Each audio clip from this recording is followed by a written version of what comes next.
búi xoắn xoắn xoắn.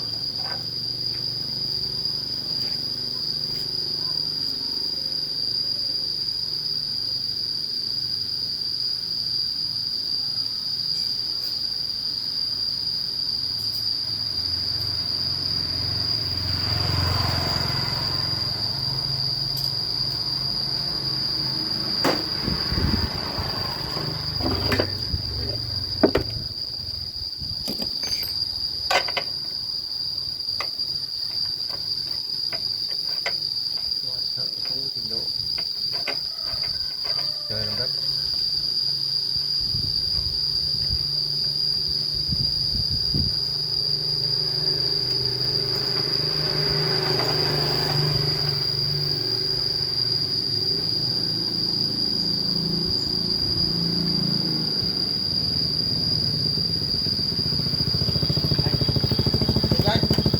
Đưa con về đánh anh nào.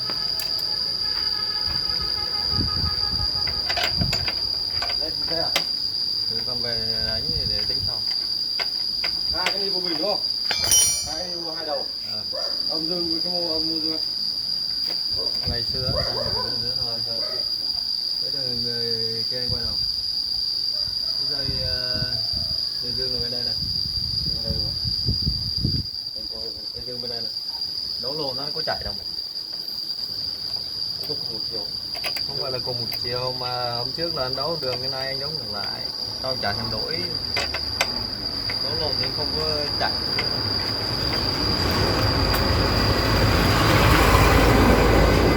Sau đó, sau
này thì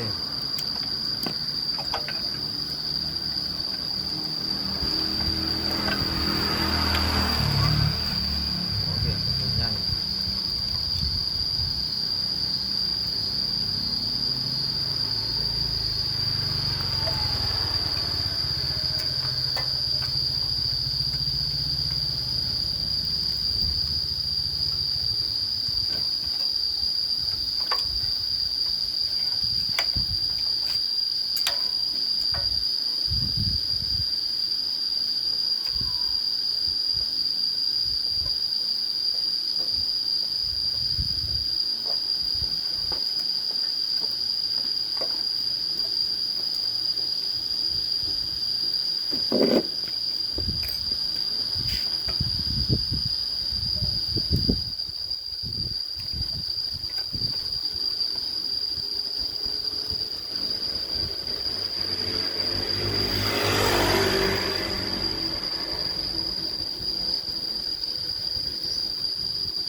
lại nó đàng hoàng.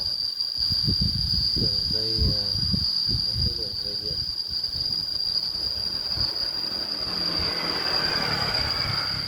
rất nhiều đường dây điện mà hiện tại bây giờ nó đang rất ngầm. Sẽ tháo ra hết. Ra thì một cái bộ dây điện của cái xe này quá đơn giản, quá chi là đơn giản.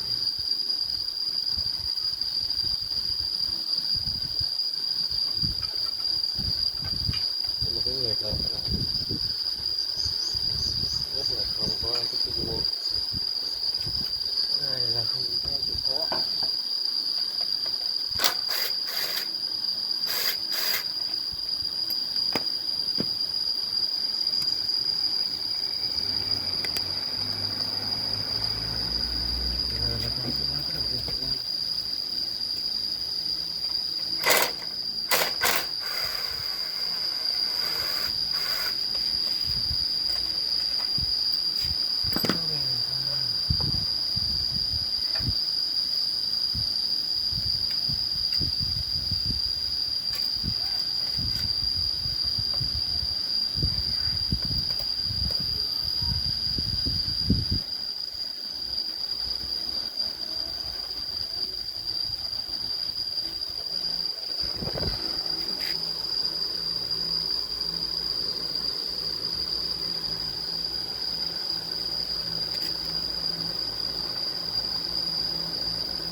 Dây điện công tắc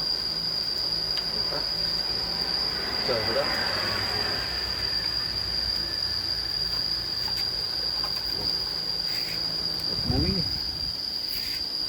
Một mũi rối rắm,